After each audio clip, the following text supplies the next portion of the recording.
Good morning guys. সকাল সকাল গুয়াহাটির পরিবেশ ঠান্ডা ঠান্ডা ঠান্ডা। সকাল সকাল উঠলাম, জীবনে উঠি না সকালে, পাই না, এখন দোকানে জানাবো। সব থেকে একটা বড় প্রবলেম, এত সকালে উঠলে না কিচ্ছু খাবার মন করো না, আর না খাইলেও অসুবিধা, ডিহাইড্রেট হয়ে গেছে বডিটা, গ্যাস্ট্রিক ওভারের জায়গা। কিন্তু খাইলে মনে করে বমিটিং হবে, এরকম এরকম ফিল হয় আমার। একটা শ্রমেশের লাইফে যে কত কষ্ট,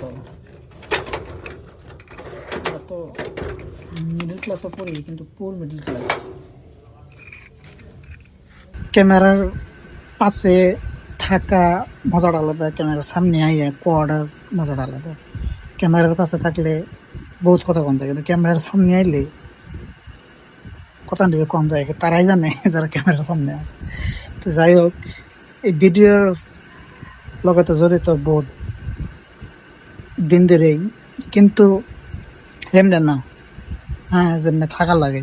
আজ থেকে 5-6 বছর আগে থেকে ভিডিও বানাই, কিন্তু 3 দিন বানাই 2 দিন বই থেকে, 3 দিন বানাই 2 দিন বই থেকে, এমনি করে। তার মানে লাস্টে না পাইলে, লাস্টে উপায় না পাইয়ে গেলাম যে না পাবো না, যেহেতু ভিডিওর লোক আর আলাদা একটা সম্পর্ক আছে আমার, ফিল্ডে নেমে যাই, দেখি